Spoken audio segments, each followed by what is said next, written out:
Bachelor of hotel management లో university first rank, second rank, third rank. Sun international, Visakhapatnam, Hyderabad. అందరికీ జేపీఎం. నేను Rajesh Mahasena. Welcome to Mahasena media. Jogi రమేష్కి music start అయిందండి. అతను మంత్రిగా ఉన్నప్పుడే జోకర్ రమేష్ అని ముద్దుగా పిలిచేవాళ్ళు మేము. అలాగే గోర్ఖా రమేష్ అని కూడా పిలిచేవాళ్ళు. ఎందుకంటే ఇతను ముఖం చూస్తే గోర్ఖాలా ఉన్నాడని రఘురామ్ రాజు గారు అతనికి ఆ పేరు పెట్టారు. ఆ పేరు చాలా పెద్ద సార్థకత సాధించింది. అయితే ఇప్పుడు జోగి రమేష్ మీద ఏదో సంథింగ్ అగ్రిగోల్డ్ ఆస్తులు ఏమన్నాడు, చాలా తెలివిగా కబ్జా చేశాడట. కబ్జా చేసి ఈడి మీద లేకుండా వాళ్ళ కొడుకు పేరుని పెట్టాడట. పాప వాళ్ళ కొడుకు ఇప్పుడు జైలుకి పోయాడు. ఈడు చేసిన పని వల్ల వాళ్ళ కొడుకు జైలుకి పోతే ఇప్పుడు ఏమేరగా నంగనాచిలాగా పత్తిలాగా వచ్చి వీడు పనిమాల కబుర్లు చెప్తున్నాడండి. అసలు వీడి చరిత్ర ఏంటనేది ఒక్కసారి నేను మీకు చూపిస్తాను రండి. ముందు మనోడు ఏం మాడుతున్నాడు ఇప్పుడు ఆ బాధలో, ఆక్రోశంలో, ఆవేదనలో. కబ్జా చేసేది ఈడు, ప్రజాధనాన్ని దోచుకునేది ఈడు. ఈయన్ని బొక్కలో వస్తా ఉంటే ఇప్పుడు వీడికి బీసీ కులాలు గుర్తొచ్చేసాయి, గౌడ కులం ఇప్పుడు గుర్తొచ్చింది. మరి మంత్రిగా ఉన్నప్పుడు ఎంతమంది గౌడ కులస్తులకు మేలు చేశాడో, ఎంతమంది బీసీ కులస్తులకు మేలు చేశాడో నాకే తెలియదు. కానీ వీడి మీద దాడి జరిగితే బీసీ కులాల మీద జరిగింది దాడి ఏంటండి. అయితే వీడి ఆస్తి ఇప్పుడు మొత్తం గౌడ కులస్తులందరికీ పంచేస్తాడేమో. వీడు అక్రమంగా సంపాదించిన ఆస్తి తీసుకుని మీరు అరెస్ట్ చేయాలా, జైల్లో పెట్టాలన్న ఇటువంటి వంకర బుద్ధిని మార్చుకోండి. ఇది ప్రజాస్వామ్యం వదలరా. ఇది మనోడు ఆస్తులు కబ్జా చేస్తాడట, అరెస్ట్ చేస్తే అది వంకర బుద్ధట. ఆ పద్ధతి మార్చుకోలేడు, అరెస్ట్ చేయకూడదట. సార్ని ఎన్ని చేసినా, ఎన్ని అక్రమాలు చేసినా, అన్యాయాలు చేసినా శబాజురా జోకర్ అని చెప్పి పొగడాలటండి. గుర్తించండి, నేను గనా నా కుటుంబం గనా అగ్రిగోల్డ్ ఆస్తులో కానీ ఏదైనా తప్పు చేసుంటే విజయవాడ నడిబొడ్డులో ప్రజల సాక్షిగా అవసరమైతే ఊరేసుకుంటాం. తప్పు చేసుంటే ఊరేసుకుంటాం. ఈయన తప్పు చేసాడో లేదంటానికి ఆధారాలు ఉన్నాయండి. మనం లోపలికి వెళ్ళిపోయి పేపర్లో దస్తావేజులు ఏం తిరగక్కర్లే. ఇటు చేసిన పనులే మనకు అనుమానానికి ఊతమిస్తాయి. అవి ఏంటనేది నేను చెప్తాను. అయితే తప్పు చేస్తే ఉరి తీయండి అన్నాడు. నువ్వు నిజంగా తప్పు చేయలేదనుకో జోకర్, ఎందుకు భయపడుతున్నావు? నీ దగ్గర ఉన్న ఆధారాలు పట్టుకెళ్ళి కోర్టు చూపించు. కోర్టే అరే జోకర్ బాబు చాలా మంచోడు, గోర్ఖా బాబు చాలా మంచోడు అని వదిలేస్తుంది కదా నిన్ను, మీ అబ్బాయిని. ఎందుకు రోడ్డు ఎక్కి కులాలను ఎందుకు రెచ్చగొడతాం చెప్పరా నాకు. ఒకసారి మీరు వినండి ఎలా రెచ్చగొట్టాడు చూద్దాం. అంతేగాని ఇట్లా మమ్మల్ని బలహీన వర్గాలను వేధించడం న్యాయమా, ధర్మమా? చంద్రబాబు నాయుడు గారు ఈడు ఒక మంత్రిగా పనిచేశాడు, క్యాబినెట్ మంత్రిగా. అయినా ఇంకా బలహీన వర్గాలేనట, అయినా బలహీనటేనట ఇతను. వెంటనే కులాన్ని ఆపాదించేస్తారండి వీళ్ళు. జబ్బెట్టినా తెలియదు కానీ వైసీపీ వాళ్ళు జబ్బే అది. 2-3 రోజుల క్రితం అంబేద్కర్ గారి విగ్రహం దగ్గర ఎంత తాటికైన అక్షరాలు జగన్ రెడ్డి పేరు పెట్టుకున్నాడని ఎవరికో కోపం వచ్చింది. నీ పేరు మా అంబేద్కర్ దగ్గర బాబు, నువ్వు దళిత ద్రోహం తీసిపారెత్తే. అది అంబేద్కర్ మీద జరిగిన దాడట, రాజ్యాంగం మీద జరిగిన దాడట, దళితుల మీద తెలుగుదేశం ప్రభుత్వం చేసిన దాడి. ఒక సిగ్గేది అట్రా మీకు. అలా కడుపుకి అన్నం తిన్నారా, గడ్డి తిన్నారా? మీ అమ్మ బాబు ఎలా పెంచారా బాబు మిమ్మల్ని? అసలు మీరేమీ అదో పనులు చేస్తారు, సన్నాసి పనులు చేస్తారు, డాకో పనులు అన్నీ చేస్తారు. మిమ్మల్ని ఎవడైనా ఏమనంటే అన్ని కులాన్ని తీసుకొస్తారా? బలహీన వర్గాల సమస్యగా మార్చేద్దామని జోకర్ రమేష్ చాలా గట్టిగా ట్రై చేస్తున్నాడండి. మీకు న్యాయమేనా చంద్రబాబు నాయుడు గారు? దయచేసి మరొకసారి మీరు పాయింట్ నోట్ చేయండి. చంద్రబాబు నాయుడు గారు అట. Notice point your honour. ఆలోచన చేసుకుని మీడియా మిత్రుల ద్వారా ప్రజలందరికీ కూడా, 50 మంది ప్రజలందరికీ కూడా, ఇది జోగి రమేష్ మీద కుమారుడి మీద జరిగిన దాడి కాదు. ఇది యావత్ బలహీన వర్గాల మీద, గౌడ కులం మీద, గౌడ కులస్తుల మీద జరిగిన దాడి ఇదని చెప్పేసి మీ ద్వారా తెలియజేస్తా ఉన్నా. కులాల మధ్యలో విద్వేషాలు రేపటం. ఇప్పుడు ఈడు అదో పని చేశాడు, సిఐడి వాళ్ళు కేసు పెట్టారు, ఎంక్వైరీ చేశారు. ఎస్ ఈడు దొంగ అని తెలిస్తే అరెస్ట్ చేస్తారు. దానికి ఎందుకండి బలహీన వర్గాలు, గౌడ కులస్తులు వాళ్ళందరూ ఎందుకు వచ్చారు? వాళ్ళందరూ దొంగతనం చేశారు వీటిలాగా. వాళ్ళందరూ న్యాయంగా బతుకుతున్నారు, వాళ్ళందరూ కష్టం మీద ఆధారపడి బతుకుతున్నారు. కేవలం ఈడు మాత్రమే జగన్మోహన్ రెడ్డి ఇచ్చిన అధికారాన్ని ఉపయోగించుకుని తప్పుడు దారిలో ఆస్తులు సంపాదించి, నువ్వు చేసిన తప్పురా బాబు అంటే కులానికి ఆపాదించడానికి ఎంత నిస్సిగ్గుగా ట్రై చేస్తున్నాడో ఆలోచించండి. ఇతను ఒకటే కాదండి, మొత్తం ఆ వైసీపీ ఫ్యామిలీ మొత్తం ఇంతే. ఇగో వైఎస్ఆర్ అఫీషియల్లో పెట్టారండి. బీసీల మనుగడే జీర్ణించుకోలేని చంద్రబాబుట. బీసీ నేత మాజీ మంత్రి జోగి రమేష్ బాబు గత కొన్ని రోజులుగా కక్ష సాధిస్తున్నారట. బీసీలపై పగబట్టిన చంద్రబాబు అండి. అలా చూడండి, మాజీ మంత్రి జోగి రమేష్ బాబు కక్ష సాధిస్తూ అతను బీసీల మీద చంద్రబాబు నాయుడు గారు కక్ష సాధిస్తున్నారా? ఒరే ఎర్రిపప్పలారా, వైసీపీ ఎర్రిపప్పలారా, ఇలాంటి తప్పుడు ప్రచారం చేసే తప్పుడు నా కొడకలారా. తెలుగుదేశం పార్టీ రాష్ట్ర అధ్యక్షుడు ఎవర్రా? మాజీ అధ్యక్షుడు అచ్చెన్నాయుడు గారు, ఒక బీసీ కులానికి చెందిన నాయకుడు, తెలుగుదేశం పార్టీ నాయకుడు. ఇప్పుడు పల్లా శ్రీనివాసరావు గారు అదే బీసీ వర్గం నుంచి వచ్చిన గొప్ప నాయకుడు. అరే రాష్ట్ర అధ్యక్షుడిగా ఒక బీసీని పెట్టిన గొప్పతనం నారా చంద్రబాబు నాయుడు గారు. బీసీలకి అసలు ఈ రాష్ట్రంలో, తెలుగు రాష్ట్రాల్లో బీసీలకి సరైన అవకాశాలు ఇచ్చిన పార్టీ తెలుగుదేశం పార్టీ. ఈ రోజున ఇప్పటికీ కూడా తెలుగుదేశం పార్టీ అంటే బీసీల పార్టీ అంటారా? బేవకు వైసీపీ నాయాల ఇలా తప్పుడు ప్రచారం చేసే వాళ్ళని తిడుతున్నాను. కానీ బీసీల మీద చంద్రబాబు నాయుడు గారు పగబట్టారా? అసలు చంద్రబాబు నాయుడు గారికి ఈ జోకర్ రమేష్ గారి కేసుకి ఏట్రా సంబంధం? ఉండండి, ఏం చేయాలి చెప్తానండి. ముందు వీడు చేసింది చెప్పేదానికన్నా కూడా ముందు వీడు ఓవరాక్షన్ సార్ చూపించాలండి మీకు. ఈ రోజున ఏమన్నాడు చంద్రబాబు నాయుడు గారు బా అంతకుముందు ఏమని కూడా చూద్దామండి. ఇది పవన్ కళ్యాణ్ గారి గురించి అండి. ఇప్పుడు ఈ రోజున నేను వెనకబడిన బలహీన వర్గానికి చెందినోడిని, నేను గౌడ కులానికి చెందినోడిని, నేను బలహీనున్నాను వాగుతున్న ఇదే జోకర్ గాడు. మరి గతంలో అధికారంలో ఉన్నప్పుడు మరి ఎందుకు అలా పెట్టలేకపోయావు? అప్పుడు మనం ఎంతలో ఉండాలో అంతలో ఉండాలి కదా. అప్పుడు ఇటు మాటలు ఏం మాటలు మాట్లాడాడు చూడండి. ఇంకొకటి ఉన్నాడు, పిచ్చి కుక్క. పిచ్చి కుక్క ఎవడో పవన్ కళ్యాణ్ అనేవాడు పిచ్చి కుక్క.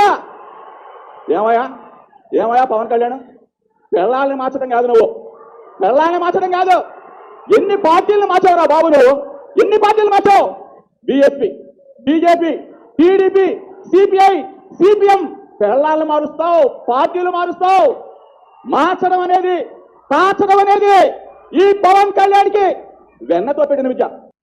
అంటే ఈయన చూస్తే ఎవరికైనా జాలి కలుగుతుందండి? ఇప్పుడు వీడు బలహీనుడా, బలహీన వర్గానికి చెందినోడా? ఏమన్నా ఆ బలహీన వర్గానికి చెందిన వాళ్ళు అందరూ ఇలా మాట్లాడారా? జగన్మోహన్ రెడ్డి అడ్డు చూసుకుని చంద్రబాబు నాయుడు గారు అరెస్ట్ అయితే దేశ విదేశాల్లో ఉన్న ప్రజలందరూ రోడ్ల మీదకి వచ్చి తమ నిరసన తెలియజేశారండి. ఆ రోజున ఎంతో మంది కన్నీళ్ళు పెట్టుకున్నారు. అరే అంత గొప్ప ఆయన్ని ఇంత ఘోరంగా అరెస్ట్ చేశారు తప్పుడు కేసుల్లో. ఈ తప్పుడు ఏదో మన అధికారం ఇవ్వడమే తప్పైంది.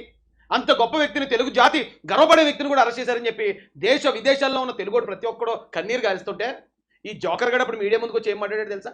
కనీసం కన్సర్న్ లేకుండా, అరే పెద్ద ఆయన అరెస్ట్ చేసామనే ఆ పశ్చాత్తాపం కూడా లేకుండా వీడి వాగిన వాగుడు ఒక్కసారి వినండి. ఈ రోజున ఇప్పుడు వచ్చేసి చంద్రబాబు నాయుడు గారు అంటే ఎవడరా కరిగిపోయేది? దొంగ పనులన్నీ చేసే దొంగ యాదవే నువ్వు. నోటికి ఏదొస్తే అది వాగిన యాదవే. ఈ రోజు నీ కోసం బీసీ కులాలు, గౌడు కులస్తులు అందరూ నీ కోసం రోడ్ల మీదకి వచ్చి వాళ్ళు అరెస్ట్ అయిపోయి వాళ్ళ కేసులు వేయించుకోవాలా? నువ్వేం చేసావు వాళ్ళ కోసం? వీళ్ళు భవిష్యత్తుకు గ్యారంటీ లేని ఈ అనామకులు, ఈ సొచ్చు సన్నాసులు మీ భవిష్యత్తుకే గ్యారంటీ లేదు.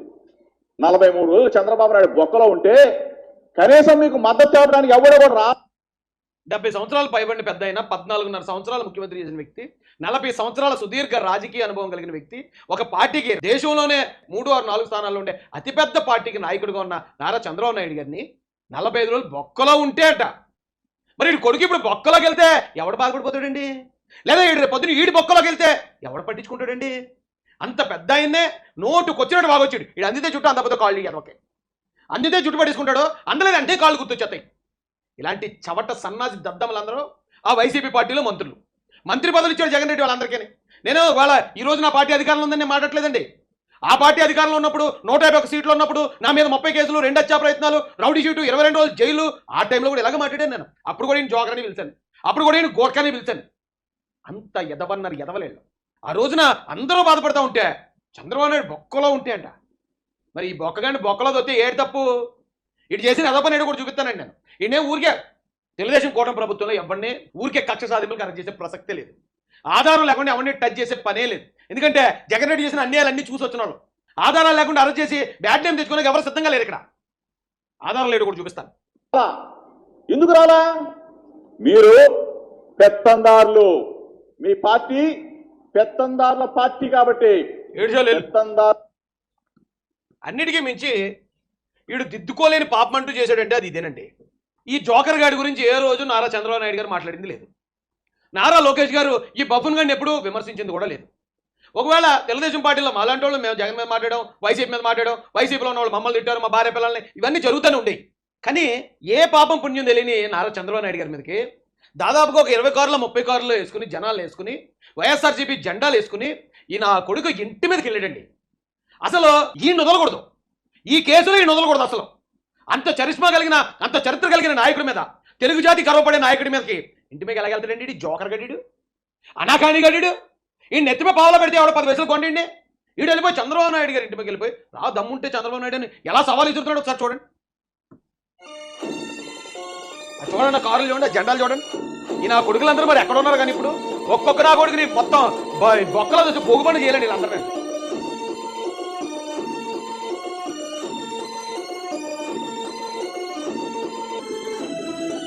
చంద్రబాబు నాయుడు గారి ఇంటికి వెళ్ళే గేట్ అండి, గేట్ వేసేసారు.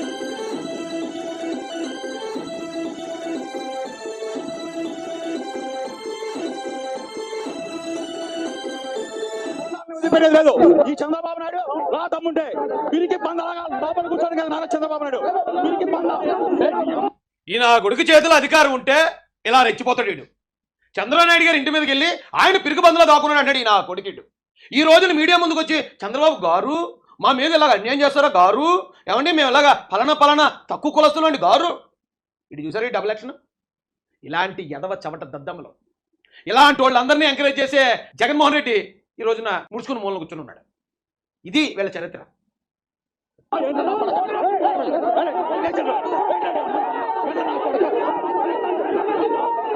ఏమంటే చంద్రబాబు నాయుడు గారు ఏమైనా పెళ్ళని తిట్టారా? లోకేష్ గారు ఏమైనా పెళ్ళని తిట్టారా? లేకపోతే వాడి ఇంట్లో వాళ్ళు ఎవరైనా తిట్టారా? లేదా వాడి మీద ఏమైనా విమర్శలు చేశారా? కనీసం వాళ్ళ నోటంట ఈ జోకర్ గడి పేరన్న వచ్చిందా ఏ రోజన్నా?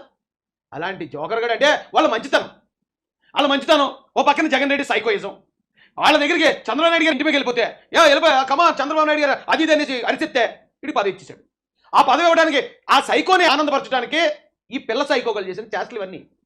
మంచితనాన్ని కూడా చేతగానితనంగా తీసుకున్నారు ఈ నా కొడుకులు. వీళ్ళని సరిగా వాళ్ళు నిజంగా కక్షే సాధించాలనుకుంటే చంద్రబాబు నాయుడు గారి ఇంటి మీదకి వచ్చినందుకు ఆయన ఏమి ఎవరికి చెప్పక్కర్లే వెళ్ళండి రాని. ఆయన మమ్మల్ని ఏమి అనుకుంటుంటే చాలు తెలుగుదేశం కార్యకర్తలు మొత్తం ఊడి చేస్తారు వీళ్ళందరినీ. ఊడ్చి పారేస్తారా దేన్ని అవతలకి. ఆ కాలం ఏదైతే కాలం ఉందో కాళ్ళలో కలిపేస్తారు వీళ్ళందరినీ. ఇంకా ఆయన లేదా అలాంటి వద్దు, కక్షాదింపులు వద్దు, ప్రజలు మనకు అధికారం ఇచ్చింది అభివృద్ధి చేయడానికి, కాబట్టి వాళ్ళు అలా ఏడ్చారు కాబట్టి కదా వాళ్ళని మూలం కూర్చోబెట్టారు. మీరు అందరూ అలా చేయకండి బాబు అని అక్కడే తెలుగుదేశం కార్యకర్తలు నొక్కేస్తున్నారు. లేకపోతే ఎంత ధైర్యం ఉండాలండి? మాజీ ముఖ్యమంత్రి ఇంటికి వెళ్ళిపోతాడా? ఈడు అంత పోటుగాడా? వీడికైనా అంత కొమ్ములు వచ్చాయా? అనాకానిగడు ఈడు అంత ఓవర్ యాక్షన్ చేసి అంత విచ్చలవిడిగా రెచ్చిపోయాడు. ఆ రోజున రెచ్చిపోయిన ఎదవా పోనీ నిజాయితీ కొన్నాడా? లేదు నేను ఎలా రెచ్చిపోయాను, నేను నిజాయితీగా రాకపోతే రేపు ఒకవేళ టీడీపీ వస్తే నా పని అయిపోతున్నా బాబు అనే ఆ భయం ఏమైనా ఉందాడికి? వీళ్ళు ఎలా ఉన్నారంటే అండి, ఒక రకంగా చెప్పాలంటే ఐపాక్ టీము మొత్తం వీళ్ళందరినీ ముంచేసిందంట. ఎందుకంటే గెలిచేస్తున్నాం, మనమే గెలిచేస్తున్నాం. Why not 175, why not 150, why not Kuppam, why not Mangalagiri, why not Pithapuram అని చెప్పి మొత్తం వీళ్ళందరినీ మబ్బుల్లో ముంచేసి ఎస్ మనం గెలిచేస్తున్నారా, చంద్రబాబు నాయుడు గారి ఇంటి మీద వెళ్ళిపోవచ్చు, లోకేష్ గారిని అన్న తీయచ్చు, ఎవరన్నా తీయచ్చు, మనమే గెలిచేస్తున్నాం అనుకున్నారు. ఎప్పుడైతే ప్రజల తీర్పు అంత భయంకరంగా ఉందో నా కొడుకులు పటాపంచలు అయిపోయారండి ఒక్కొక్కడని. ఈ రోజు మీడియా ముందుకు వచ్చి అంటున్నాడు నేను కూటమి ప్రభుత్వం గెలిచాక ఇదే మొట్టమొదటిసారి మీడియా ముందుకు రావడం. దాగున్నాడు. కూటమి ప్రభుత్వం వచ్చిన దగ్గర దాగున్నాడు. ఎప్పుడు నా బొక్కలు బయటపడతాయా? ఎప్పుడు నేను ఆ ఇంటి మీదకి వెళ్ళి చేసిన సవాల్ని ఎప్పుడు బయటకు తీస్తారా? ఆ రెడ్ బుక్ ఎప్పుడు ఓపెన్ అవుతా? నేను బొక్కలకు ఎప్పుడు వెళ్ళిపోతానని భయంతో గజగజ వణుకుపోతూ మంచం దూరం తప్పుడు కప్పుకుని పడుకున్నాడు. మరి ఇటు మాటలు ఎలా ఉన్నాయండి ఇప్పుడు అధికారం ఉన్నప్పుడు? ఇదా పద్ధతి. ఇలాంటి వాళ్ళు చూస్తూ ఊరుకోవాలా? అయితే ఇంటి మీదకి వెళ్ళిన కారణం ఇంకా నేను ముట్టుకోలేదు. ఇంటి మీదకి వెళ్ళి హత్యాప్రయత్నం, ఆల్మోస్ట్ హత్యాప్రయత్నం అయ్యి వీటి చేతిలో అధికారం ఉంటే ఇలా పెట్టలేకపోతాడు. వీడు అధికారం పోతే మొత్తం ప్రెస్ మీట్ కూడా పెట్టకుండా మంచం కింద దూరేస్తాడు. చిచ్చి ఇది ఓ బతికినారా జోగి? మళ్ళీ దీనికి కులాన్ని అడ్డు పెట్టుకుంటావా? ఆ కులంలో ఎంతోమంది గొప్పలు ఉన్నారు ఎదవా. నీ వల్ల ఆ కులానికి మొత్తానికి చెడ్డ పేరు తీసుకొస్తున్నావు. నువ్వు చేసిన పనికి మాలిన పనులకి ఆ కులానికి ఎందుకు చెడ్డ పేరు తీసుకొస్తావు? ఆ కులస్తులు ఏమి నీళ్ళు అడ్డదిడ్డంగా లేరు కదా.